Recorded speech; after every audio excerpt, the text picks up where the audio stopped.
I spotted Nick as he walked into the bar, and I greeted him with a smile, even though it was early and the place was nearly empty. I'd been hoping he'd show up. It had been a while since we'd hung out. He'd been caught up in something lately, too busy to make time. I'd called, emailed, even stopped by his house and his office, but never caught him. I figured whatever was going on had finally passed. But when I saw the look on his face, I knew I was wrong. I stood up to shake his hand. Next thing I knew, I was on the floor. He'd sucker punched me square in the jaw, and I hit a nearby table as I went down. My head throbbed, and I could taste blood. One of my teeth had come loose. Nick stood over me, ready to swing again. "You knew," he growled. "You and your wife, you were laughing at me. You thought I was so damn gullible." Dazed, my jaw throbbing, maybe even concussed, I couldn't make sense of his words. All I managed to say was, "What?" before he started kicking me, ribs, legs, wherever he could land a hit. He kept shouting about how my wife and I had helped Lily cheat on him. A few people at the bar rushed over, pulling him off me. I just sat there, stunned, blood dripping from my mouth, trying to piece together what the hell had just happened. The bartender called the cops, and luckily a patrol car was nearby. The ambulance took longer. While Nick was being detained, some of the other patrons helped me sit up. I was eventually placed on a stretcher and loaded into the ambulance. Before we even pulled out of the parking lot, I blacked out, the siren echoing as everything faded to black. When I woke up, I was in the hospital. It hadn't been a dream, it was all real. As I started to come to, I saw Sarah, my wife, walking in. Her face was streaked with tears. She sat beside me, squeezing my hand, apologizing over and over. She told me she'd stepped out to call my parents and let them know what happened. I propped myself up a little, trying to gather my thoughts. Sarah stayed close, holding my hand while the meds dulled the pain and made it easier to talk. "I don't get it," I said slowly. "I've never seen him like that. He kept saying something about Amanda cheating, and us helping her. It made no sense." Sarah kept crying as I spoke. I paused. Maybe I misheard, but it sounded like he thought we were covering for her, like we were helping her sneak around or something. Why would he think that? It's insane. I glanced over at her. She was staring down at the floor, shoulders tense. Then she whispered, "I'm sorry." It didn't make sense. Why was she apologizing? "He thought we helped her cheat," I repeated, still trying to wrap my head around it. Why would he even say something like that? Who does that? Who betrays someone they care about like that? I looked at Sarah again. Something in her expression shifted. Something wasn't right. Normally, she was quick to speak her mind, especially when it came to our close friends and their relationships. But now, she just sat there. Quiet. Guarded. Maybe she was just shocked. Maybe she didn't expect any of this. I was about to ask her what was really going on when the doctor walked in. He told me my jaw was bruised but not broken. If I wasn't dealing with a pounding headache, I could be discharged that night and head home with Sarah. My head did hurt, but not just from the attack. Something about Sarah was off, and I needed to figure it out. So I lied and told the doctor I felt fine. Nurses buzzed around, working through the discharge papers, and I never got the chance to ask her what I needed to. The ride home was dead silent. Sarah didn't turn on the radio, and neither of us said a word. I wanted answers, but I was too wiped out to push. When we got home, I changed into something comfortable and collapsed onto the bed. Sarah curled up beside me, holding me tightly. The next morning, after a quick shower, I found her in the kitchen. My body still ached, but my head was clearer. She didn't notice me right away, just sat there, lost in thought. When she finally looked up and saw me, she asked softly, "How are you feeling?" "Okay, I guess. Still hurts.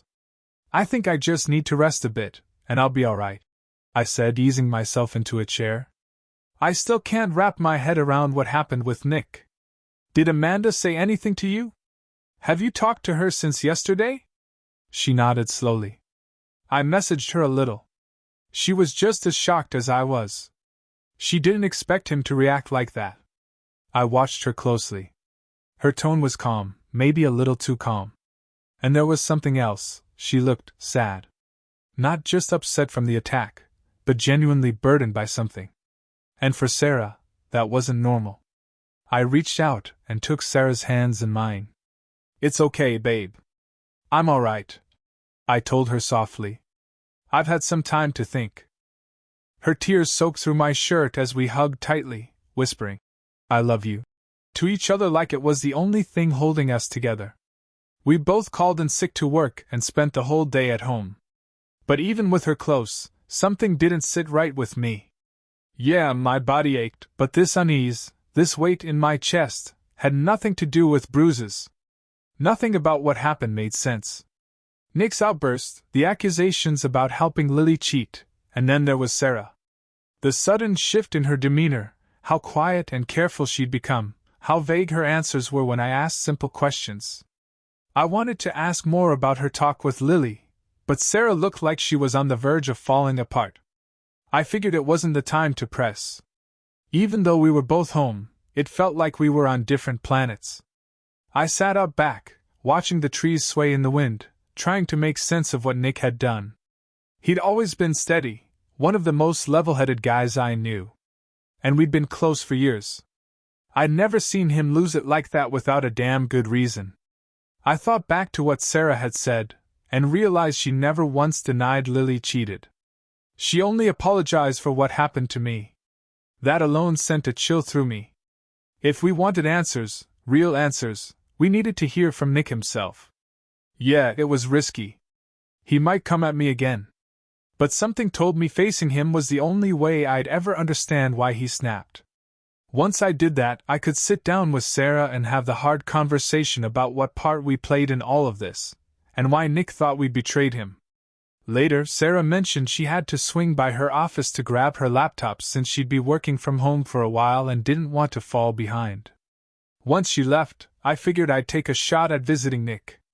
I tried calling him first. No answer. Still, I hoped he was out of lockup, so I grabbed a cab and headed over. But when I got to his place, my stomach dropped. Sarah's car was parked out front. I didn't ring the bell. Instead, I walked around the side of the house, staying quiet until I heard voices, Sarah and Lily. And Sarah wasn't quiet anymore. She was angry. From what I gathered, Nick had overheard her talking about covering for Lily, setting up some kind of date while I was supposedly busy. It was a conversation Sarah clearly hadn't meant for him to hear. That explained the attack. Nick had overheard Sarah say she'd cover for Lily and Tom, letting them sneak around without raising suspicion. And if Nick thought I was in on it, yeah, I could see how that would break him. Sarah claimed she would have warned me if she'd known Nick heard. But it wasn't until he beat the hell out of me that she realized the damage had been done. During his phone call from jail, he told her flat out, he hated her. Said he'd rather rot behind bars than look at her again. Sarah tried to say she felt for him, but she wasn't the one who left. Lily was. Still, Sarah backing Lily through this mess? That was enough to blow up her own marriage. And now mine was hanging by a thread. She said she knew it was wrong, but figured it'd be just a short-lived fling. She never expected it to spiral like this. I looked at her. My marriage is in serious trouble now, I said quietly. Sarah tried to reassure me. You didn't cheat. And if it's better, I'll stay away from you for a while. But I could tell she didn't believe what she was saying. She closed her eyes and rubbed her forehead, her voice tired. Doesn't matter. I snapped. I lied for you. Helped you cover for your friend. And your mess got me beaten half to death by my best friend. You think Tom's gonna believe a word I say now?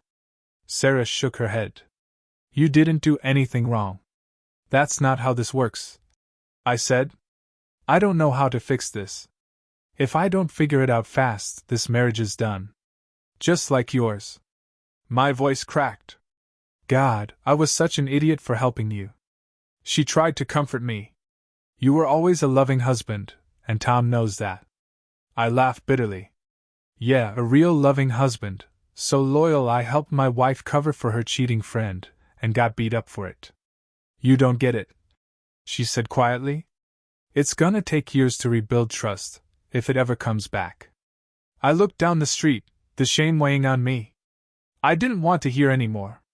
I turned and walked away, calm on the outside, but barely holding it together inside. While I waited for a taxi, I made a decision. It was time to start fixing this. But first, I needed the full story. And that meant talking to someone who could help me piece it all together. A friend on the inside. Next stop, the precinct. I told the officers at the precinct that I wanted to post Nick's bail, but they just shrugged. After years of seeing some pretty wild stuff, nothing surprised them anymore. One of them even chuckled when he saw Nick's stunned expression as I pulled him out. They laughed harder when I barked at him. Just shut up until I say you can talk. Nick didn't argue. Still dazed, he followed me quietly and slid into the car. We didn't say a word during the ride. When we pulled up to the bar, that bar, he looked confused, but he didn't resist. The same bartender was working, and you could see the panic flash across his face the second he recognized us. I raised a hand to calm him down, and asked for a bottle of Glenmorangie Signet, 2 glasses, and some privacy.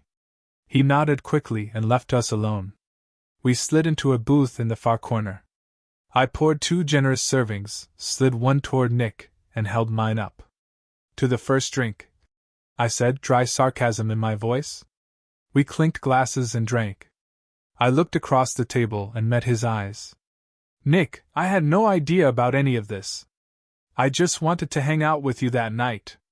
They knew I'd never be okay with what they were doing, so they ran their little game without telling me. They used our friendship against you. Nick stared at me for a moment, and I could tell he was trying to read me. He knew me well enough to tell when I was full of crap, but not this time. He could see it. I meant every word. Now that the red haze of rage had cleared, and after a few days behind bars to stew in it, Nick could finally think straight. He nodded slowly, bitterness in his voice. She tore my heart out, man. And your wife helped her do it. I sighed and nodded. I gave everything I had to my marriage. And it was all for nothing. Sarah chose to crawl into bed with this random guy, like everything we built together meant nothing. I refilled our glasses and let him vent. He went on about how Amanda had lied, how betrayed he felt, how the pain of being cheated on was only amplified by the idea that I was somehow laughing behind his back. Eventually, the whiskey started to take the edge off. His words slowed, his fists unclenched, and finally, he apologized. I should have talked to you first, Nick muttered, eyes fixed on the table. But when I thought you were in on it, man, it just broke me. Losing her was bad. But thinking I lost you too? That was worse.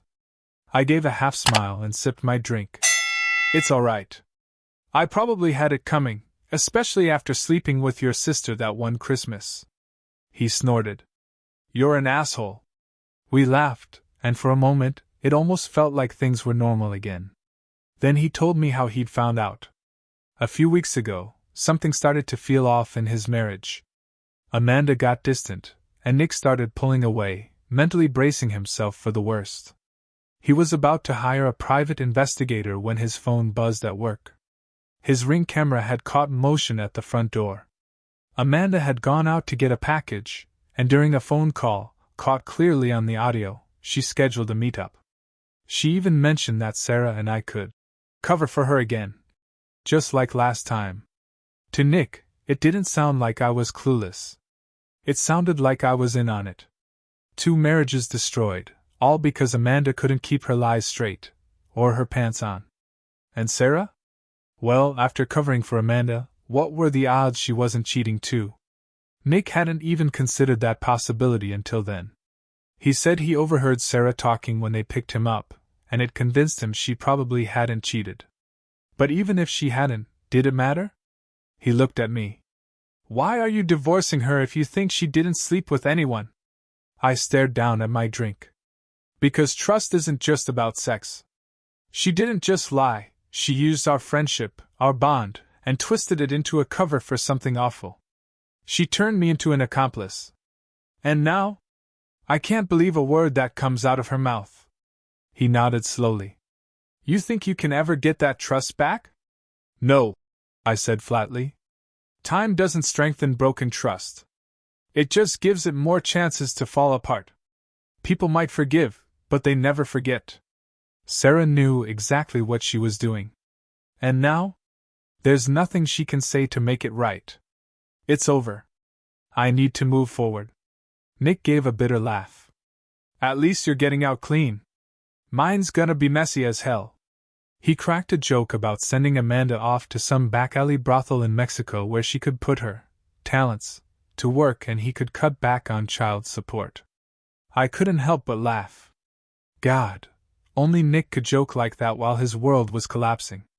But beneath the sarcasm, I could see it, he'd be okay. Maybe not today. Maybe not even next year. But eventually he'd be fine. Later that night, I sat down with Sarah. She already knew where this was going.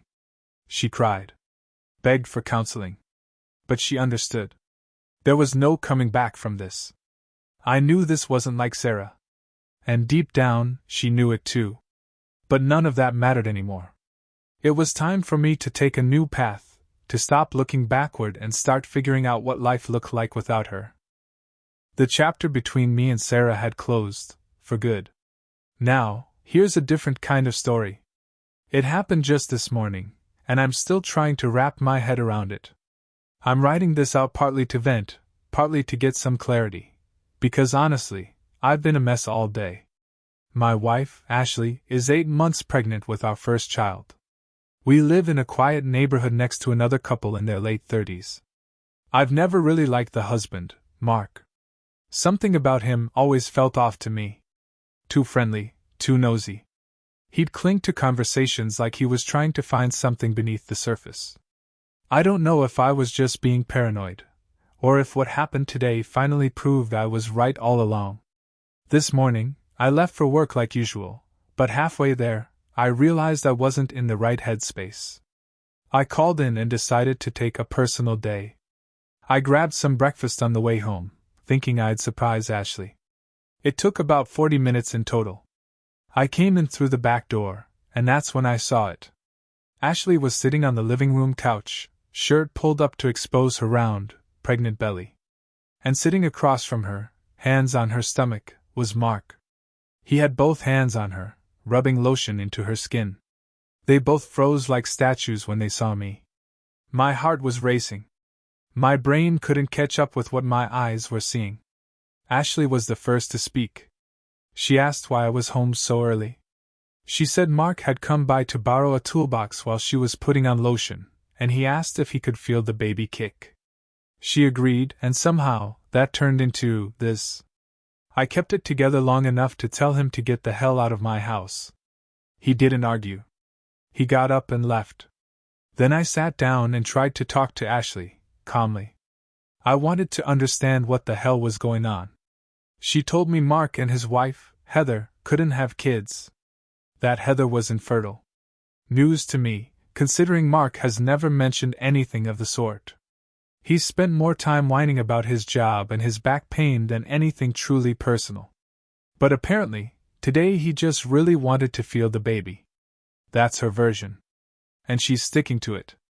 But I'm not buying it. Look, I get that some people want to feel a baby kick. I've seen it happen before, briefly, in public, with permission. But this? Letting the guy into our house, letting him sit with her and rub lotion on her stomach? That's not just a casual moment of curiosity. That's something different. Something more intimate. Something inappropriate. This isn't a close friend we've known for years. It's the weird neighbor I've never trusted, and Ashley's never shown any special bond with him either, just polite hellos. So why the hell was he touching her like that?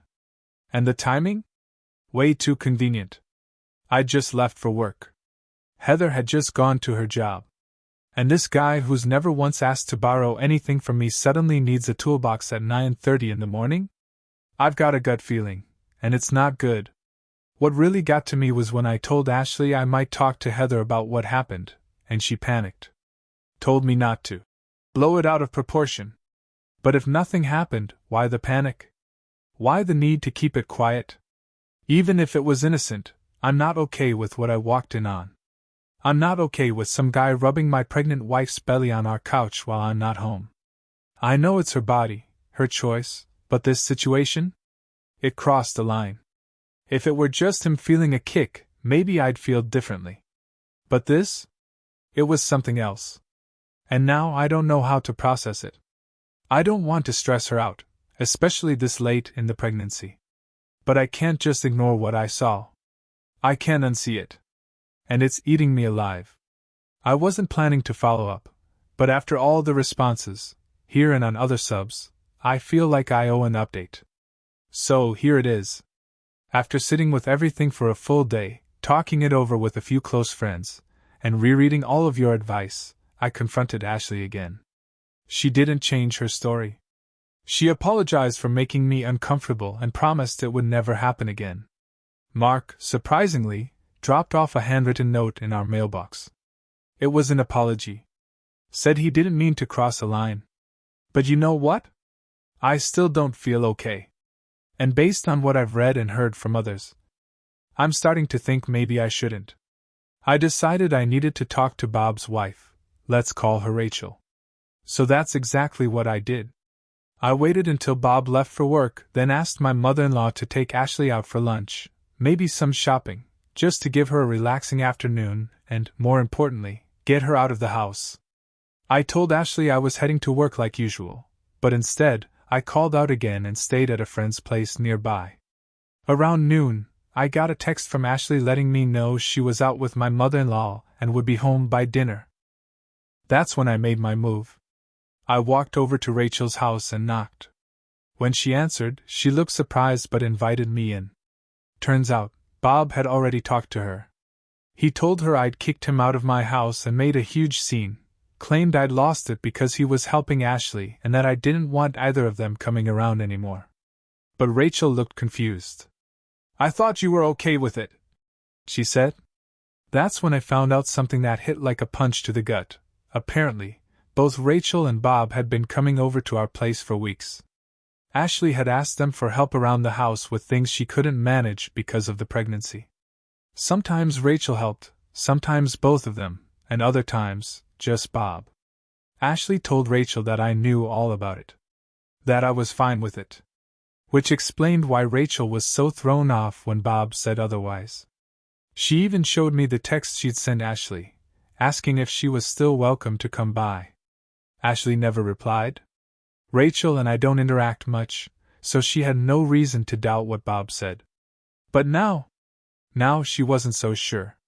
She admitted that she noticed Ashley and Bob growing oddly close lately. She chalked it up to Ashley being pregnant and Bob being emotional about their own struggles with infertility. I told her everything, what I'd seen that morning, including the part about the so-called toolbox, which I now realized was a lie. We both sat there, tearing up, hugging for the first time as we processed what all this really meant. The truth hit us both in waves: denial, disbelief, heartbreak. We ended up walking around the block, trying to keep ourselves from falling apart. That's when we came up with a plan. Rachel said she was going to call Bob at work and tell him Ashley had messaged her, admitting to an affair. Just to see how he reacted. After that, I went back to my buddy's place. That's when the panic attack started. Full-blown, heart-racing, can't-breathe kind of panic. I thought I'd gone too far. That maybe I'd ruined my marriage over something that wasn't even real. That maybe I was the bad guy in all this. Then I got the call. It was Ashley, yelling at me to come home immediately. I rushed back, still caught in a panic spiral, trying to keep it together for the baby's sake. She was furious. Bob had told her what Rachel had said. Ashley accused me of being paranoid, cruel, even unhinged. She said she was thinking about leaving me. That's when I broke. I didn't shout, I didn't argue. I just told her one thing, flat and calm. If you're really thinking about walking out, I'm going to request a paternity test. And everything changed. She fell apart. All the fury drained from her. She started begging, sobbing, holding on to me like she was drowning. She denied everything, but her panic told a different story. I told her we needed to talk. Somewhere quiet. Somewhere neutral. We drove to a nearby parking lot and just sat there. I looked at her and said, "If there's anything at all, I need you to be honest. Because I already know more than you think." And she finally opened up. She admitted Bob had made advances. She said it started before she got pregnant, that there was a brief moment of uncertainty about who the father might be. That Bob had continued showing up occasionally, sometimes playing Dad, just in case. They hadn't been intimate in months, she claimed. She begged me not to leave. Said we could move away. That the baby was mine no matter what. That Bob had manipulated her, made her feel vulnerable. She admitted lying to Rachel about the visits, just to cover up why Bob kept coming around. I asked her to stay with her mom for a few days so I could breathe. Think. Process. She agreed. I helped her pack, drove her over there, then returned home, grabbed what I needed, and moved into my friend's basement. My friend talked to Ashley for me, told her that if the baby turned out to be mine, I'd step up. But if it wasn't, that was on her. I deactivated all my social media. Blocked her. My friends have done the same. She's been trying to reach out through them, but they've told her to back off. As for Rachel? Last I heard, Bob never came home. He's not answering her texts or calls. And me? I feel like I've lost everything. In under a week, my entire life has collapsed. The only thing holding me together is the tiny, flickering hope that this baby is mine. But even that might not be enough. This morning, I woke up disappointed that I woke up at all. I've never felt so alone in my life. I still haven't made peace with everything. I'm praying, for the first time in my life, just to stop feeling like this. Praying for the strength to move forward. I don't know if anyone even remembers my earlier posts. Most of them were removed without explanation, and the mod team hasn't responded to my messages. Maybe this one will disappear too. If it does, I hope someone can archive it through Remove It or elsewhere, because I've been getting a steady stream of messages asking for an update. So here it is, my final one. About a week after my last post, Ashley gave birth to our daughter. I was at the hospital. And yes, the baby is mine. The weeks leading up to that moment were some of the hardest of my life. Our families got involved, friends started picking sides, and drama poured in from every direction. But I also found out just how many people cared. I had a ton of support from friends, family, and even strangers online. It helped more than I can say. After Ashley was discharged from the hospital, she came to visit me at my friend's place. We sat down, just the two of us, with my friend nearby in case I needed backup. And we finally had the talk. I didn't hold anything back. I let it all out, my anger, my hurt, the betrayal. I said things I regret. She cried the whole time, apologized endlessly, and begged me to reconsider, pleading for one more chance, hoping we could still be a family. But after about an hour, it hit me. There was nothing left to save. I didn't feel love for her anymore. Not like I used to. She saw it in my eyes. She nodded slowly and accepted it. We agreed our marriage was over. But we also agreed on something else. Our daughter deserved everything we had left. We're planning to co-parent as best we can.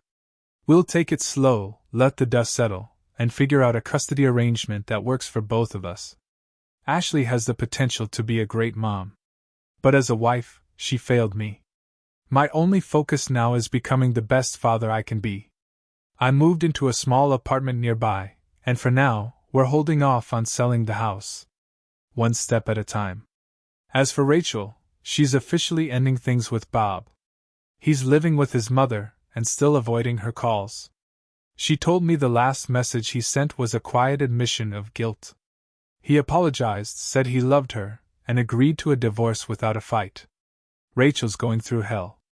She doesn't have much of a support system, so we've become friends, two broken people leaning on each other. That's all it is. She's an incredible person, but it's strictly platonic. We're both clear on that. I still haven't fully settled into the idea of being a dad. I'd prepared myself mentally for the worst, that the baby might not be mine. But now that she's here, I know I want to be there for every step of her life. I've signed up for parenting classes, and I'm doing everything I can to be ready. It's terrifying. But it also makes me genuinely happy.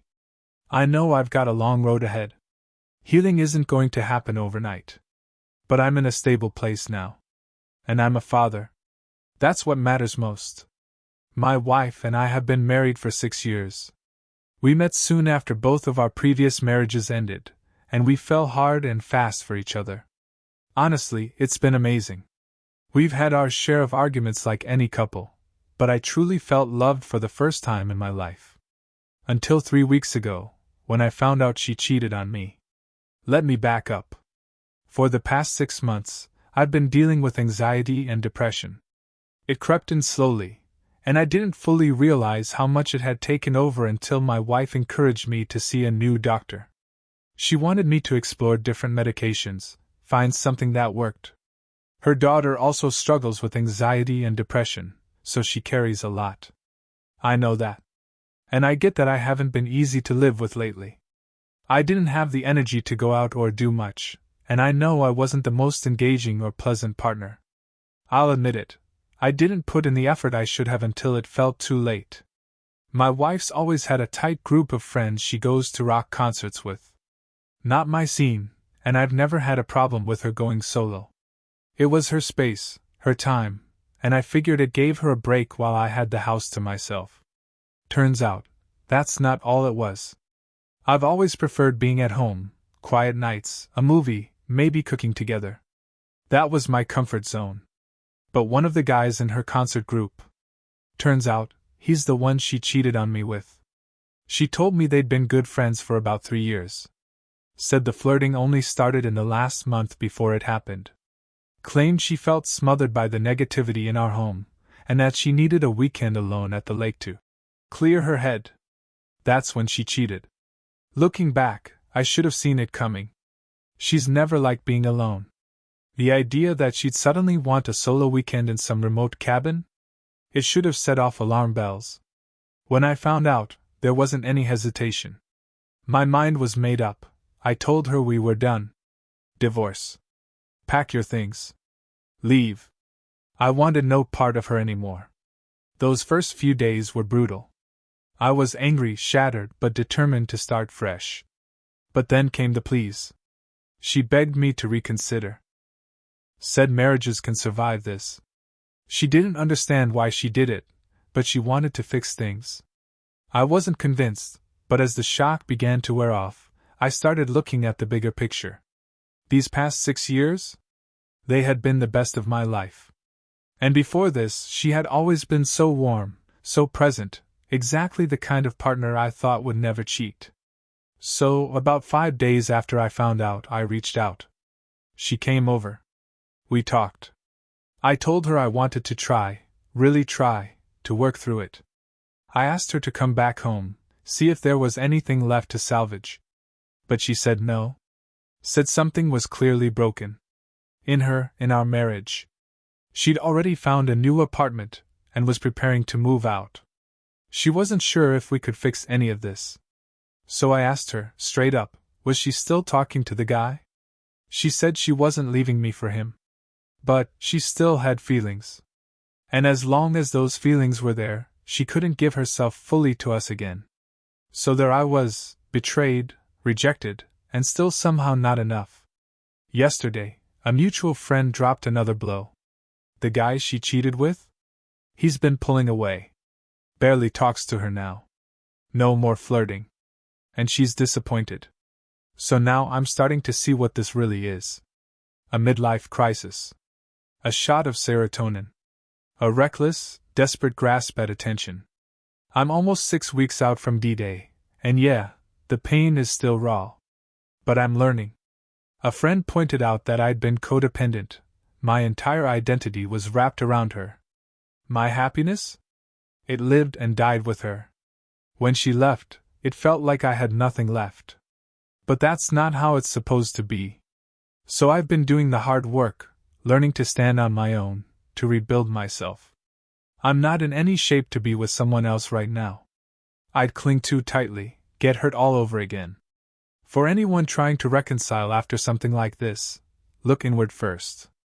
Ask yourself why you really want to fix things. Is it because your love is still real and mutual? Or is it because you've made them your whole emotional foundation? Because we all need to stand on our own 2 feet first. That's the lesson I'm holding on to. I don't know how this ends. I'm not even sure I want to reconcile anymore. I've gone no contact just to protect myself. It's been almost 11 weeks since the truth came out. And today, I'm sitting down with my wife to make her choose. I never want a divorce. But she's left me no other choice. I can't keep living in this limbo. From the start, I knew she was exploring her options, testing the dating waters, enjoying the freedom, all while keeping me on the back burner. A safety net. A fallback.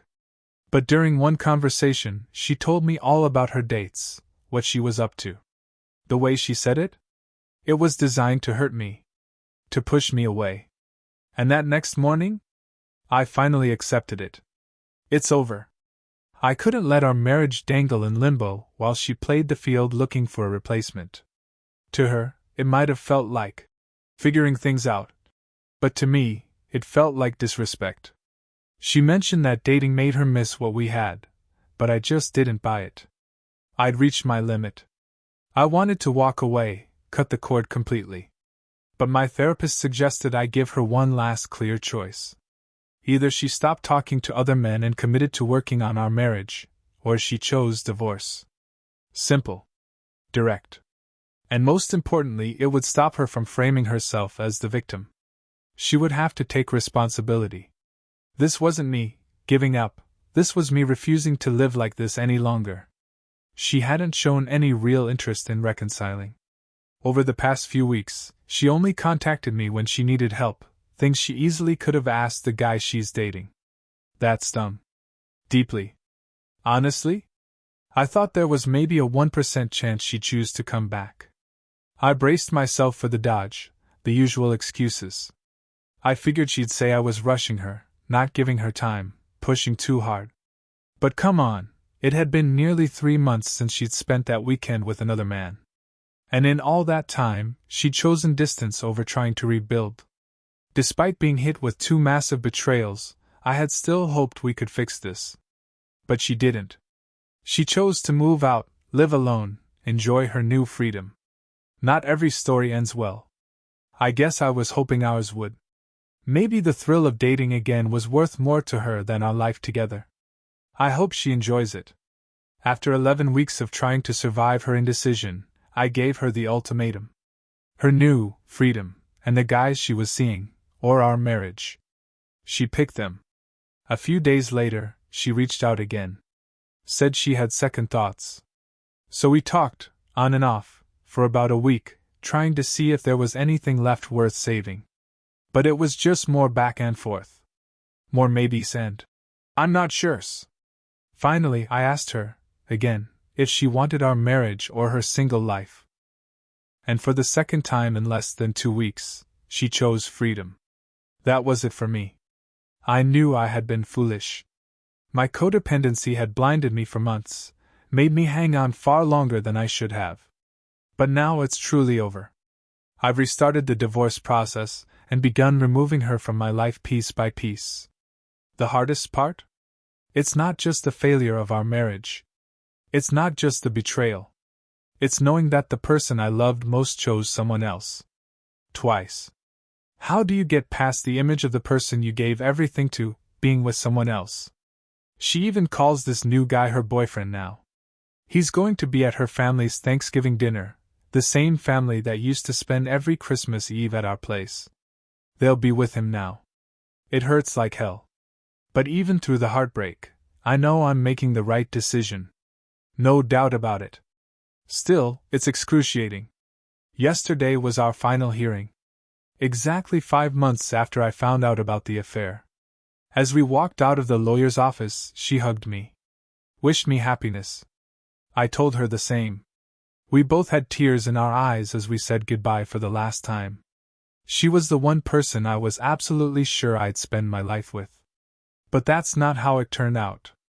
So here I am, starting over. Trying to rebuild. Hoping to someday find someone who will treat me, and my daughter, with the love and loyalty we deserve. This is a fresh beginning. But it's also a funeral for the life I thought I had. She took more from me than she'll ever realize. Cheating? It's not just betrayal. It's the cruelest form of not loving someone anymore.